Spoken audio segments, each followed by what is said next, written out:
Donc, pour l'analyse sémiologique, donc j'ai mis déjà c'était une femme jeune qui présente un délire aigu.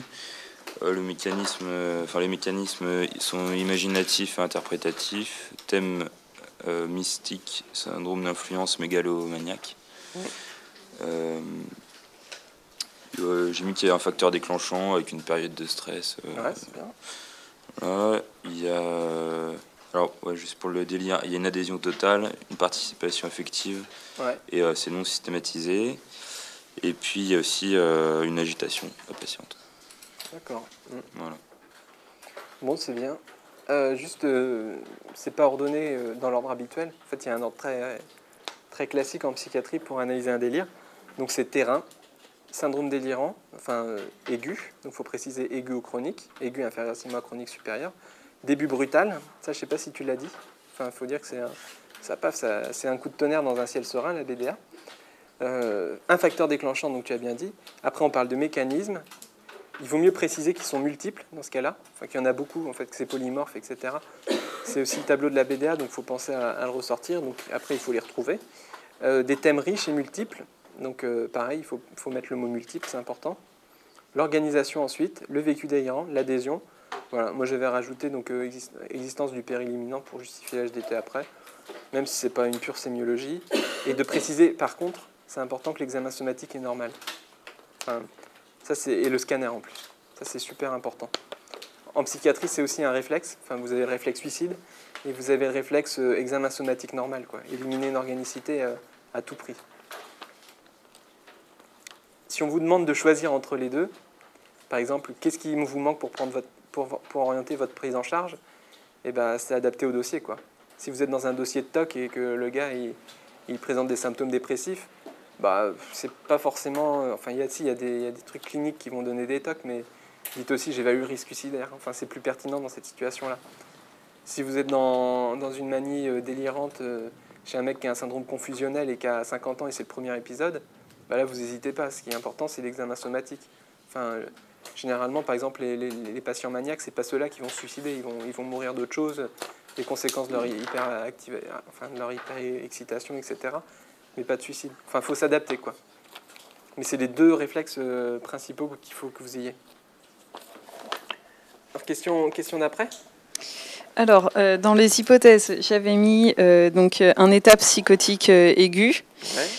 J'avais mis décompensation d'une psychose chronique. Ouais. Ensuite, dans les états thymiques, j'avais mis manie délirante ou alors une dépression délirante. Mmh. Et j'avais mis étiologie organique avec méningite, encéphalite, un globe vésical ou fécalome, troubles ioniques, rétention utérine, et ensuite une désorientation, un syndrome confusionnel. D'accord.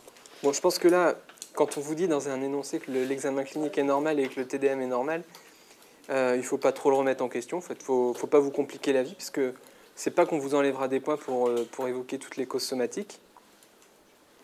C'est qu'un fécalome chez une patiente de 22 ans qui se révèle par une bouffée délirante aiguë, ça c'est étonnant.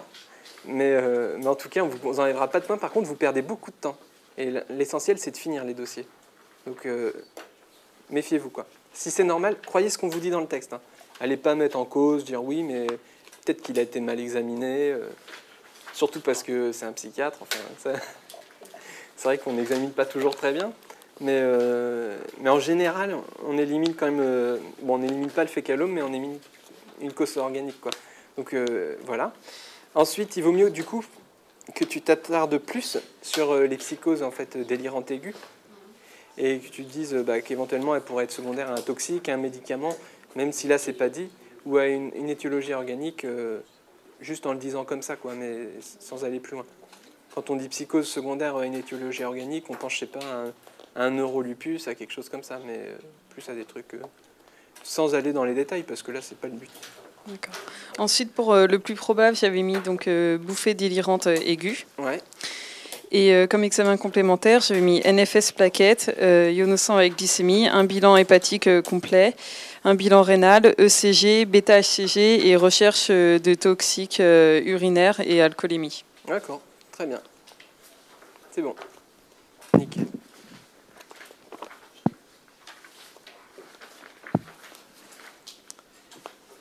Donc la suivante, du coup?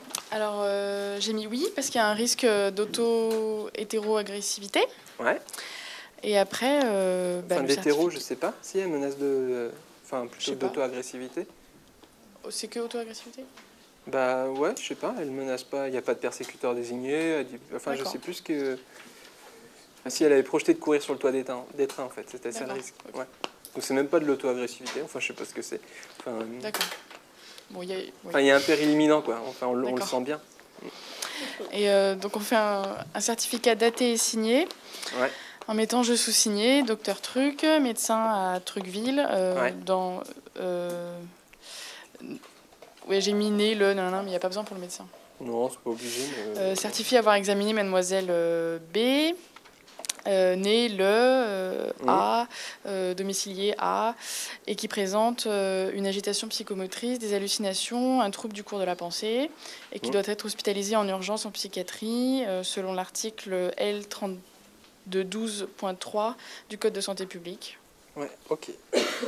Donc d'ailleurs, il y a une faute dans la correction, j'ai mis 3212.1, c'est 3212.3. C'est ma faute. C'est toujours celui qu'on avait discuté l'autre fois. Juste dans ce que tu as dit, il faut préciser qu'il existe un péril imminent. Et la phrase qu'il faut utiliser, c'est de dire c'est son état impose des soins dans le immédiats. certificat, c'est ça? Il faut repréciser dans le certificat qu'il y a un péril imminent? Ouais, il faut le préciser, puisqu'on demande une HDT péril imminent. Il faut préciser, enfin, il faut connaître la phrase par cœur, quoi, grosso modo. Son état impose des soins immédiats ainsi qu'une surveillance hospitalière et nécessite son transfert en HDT d'urgence, voilà, dans un établissement spécialisé régi par la loi du 27 juin 90, article 3212.3 du Code de la santé publique.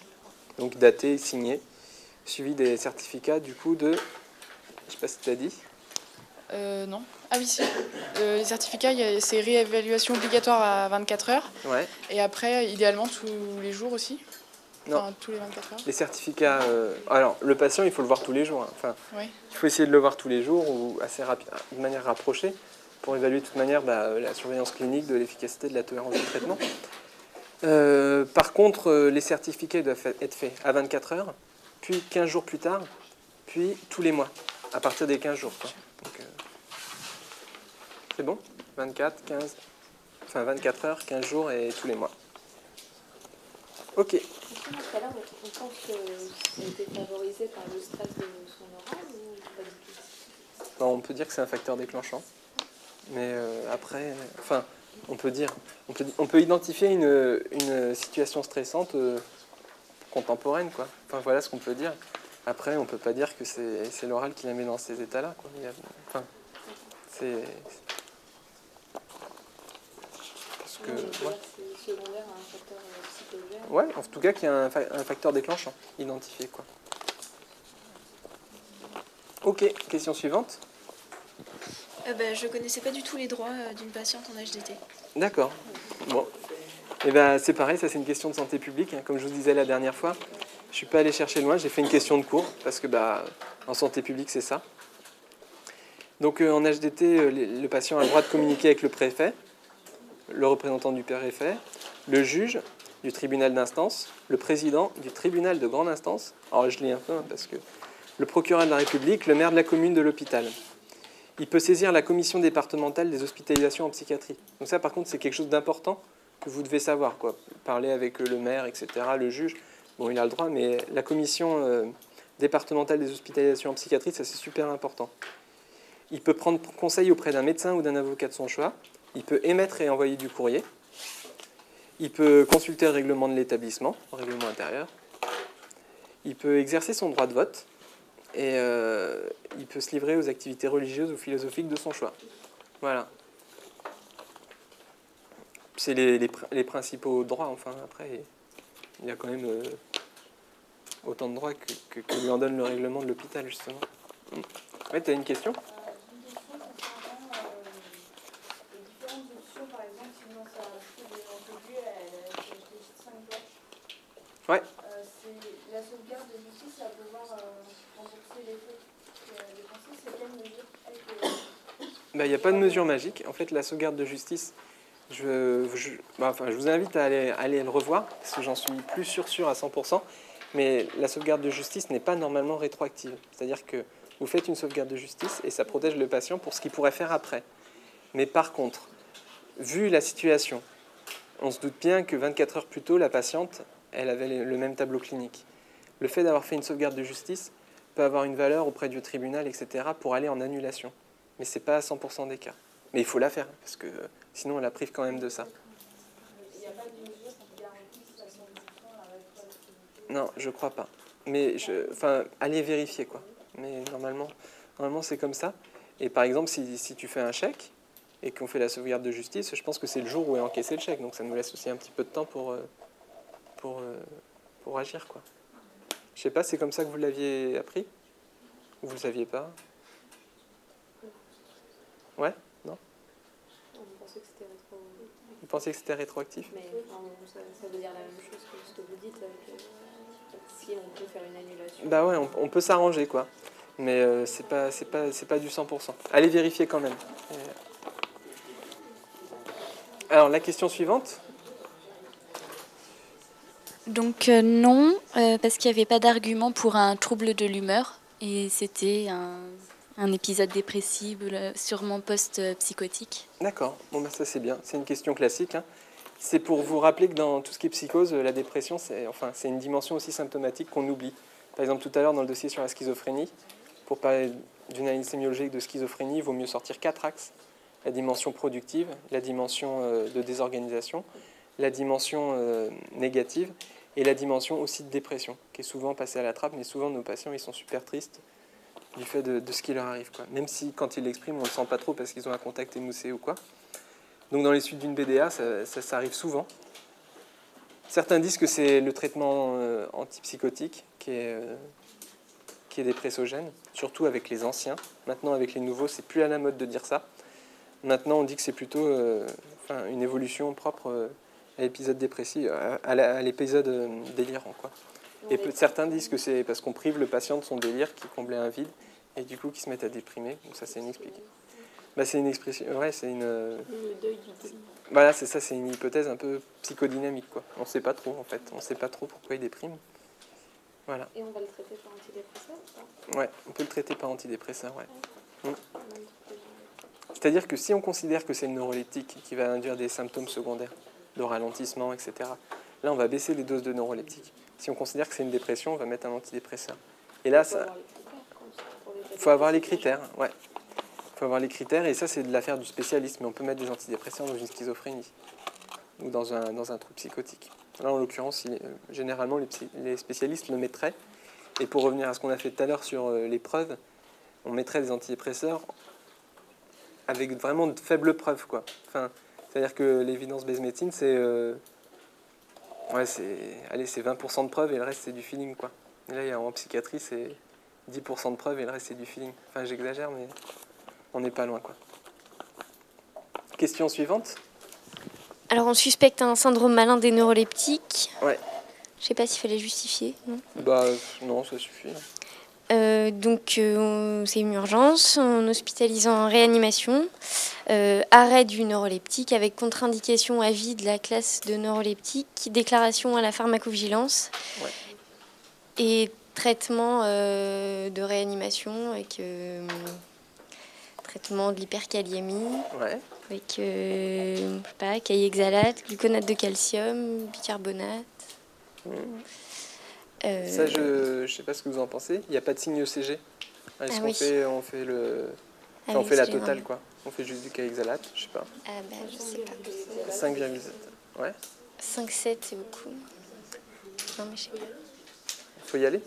Bah alors allons-y. En tout cas, il faut voir si elle est anurique. C'est un dossier de psychiatrie. Bon, normalement, il faudrait être vachement précis. Mais bon, si vous mettez traitement symptomatique de l'hyperkaliémie, de l'insuffisance rénale, parce que du coup, il fallait avoir. Enfin, ça c'était facile, mais elle était en insuffisance rénale. De dire que vous prévenez la pharmacovigilance, ça c'est bien. Enfin voilà, que vous arrêtez l'antipsychotique. Donc c'est pour ça que je l'ai mis sous allopéridol, enfin dans le dossier, parce qu'il y a plus de syndromes malins qui ont été déclarés forcément avec les anciens, parce qu'on a plus de recul simplement aussi. Ils sont aussi possibles avec les nouveaux. mais je lui avais mis un ancien pour que ce soit plus évident, et aussi parce que l'halopéridol il était plus imputé dans les effets dépressogènes. Mais en pratique, on ne mettrait pas de l'halopéridol en première intention sur une bouffée délirante aiguë. Voilà. Bon, le syndrome malade énorétique, c'est très rare, et je ne sais pas si c'est quelque chose qui tombera, mais c'était pour faire une complication dans l'évolution de la patiente, parce que c'est aussi un peu ce qu'on va vous demander à l'ECN, de prendre le même patient et de faire une complication. Enfin, moi, je me souviens quand c'était typique, mais j'étais tombé à l'ECN sur un dossier de maladie cœliaque, que vous avez peut-être fait, et à la fin, en fait, il faisait un syndrome de Koenig avec un lymphome du grêle. Enfin, c'était classique, et c'était tellement classique, ça ne faisait pas forcément réfléchir, quoi. C'est pour ça que je vous ai mis un truc comme ça qui est classique et qui ne fait pas réfléchir. Voilà. On peut envisager l'opération. Eh bien, ça, tu demanderas au néphro, vous verrez bien en néphro, quoi. Mais ça peut s'envisager, seulement elle a une clairance à 36, je sais pas. Après, c'est généralement l'épuration extra-rénale en cas d'insuffisance rénale, si je me souviens, c'est pour une hypercalémie menaçante, pour une acidose massive, pour des signes urémiques, d'encéphalopathie urémique, et un œdème important, non, c'est ça? Et si le toxique est dialysable. Et là, c'est parce que l'halopéridol serait dialysable? Non, mais je le Ouais. Seulement le problème du syndrome malade énorétique, c'est qu'on ne sait pas trop à quoi il est dû, quoi. Est-ce que si on enlève l'halopéridol, on va guérir le patient? Ça, c'est pas sûr. Enfin, On le dose ou pas? on le dose pas habituellement. Non, c'est pas du surdosage. Ouais, on ne sait pas trop ce que c'est. C'est vraiment quelque chose de bizarre. Heureusement, c'est quelque chose de très rare. Mais on est bien souvent, et ça, c'est quelque chose qu'on pourrait vous demander à l'ENC, c'est de faire un diagnostic différentiel entre, je ne sais pas, soit un état infectieux sévère, soit, je ne sais pas, un patient qui est catatonique et qui fait de la fièvre parce qu'il a une thrombophlébite. Enfin, nous, on a eu le cas à l'hôpital. Un patient qui était sous neuroleptique, en chambre d'isolement parce qu'il était complètement catatonique, avec un comportement complètement désorganisé qu'on ne pouvait pas prévoir, et il pouvait être violent. Donc, il était en chambre d'iso. Donc, forcément, il était catatonique, il était super rigide. Il était catatonique, donc il faisait des fausses routes. Il a fait une fausse route avec une pneumopathie d'inhalation. Il a fait de la fièvre. On l'a transféré en pneumo. Donc eux, ils avaient deux hypothèses, pneumopathie d'inhalation ou syndrome malade neuroleptique. Qu'est-ce qu'ils ont fait? Ils ont arrêté les neuroleptiques, ils ont traité la pneumopathie. La fièvre persistait. Ils se sont dit, ça doit être psychiatrique. Enfin, je sais pas, ils nous l'ont ramené fébrile, quoi. Enfin, pas très bien soigné.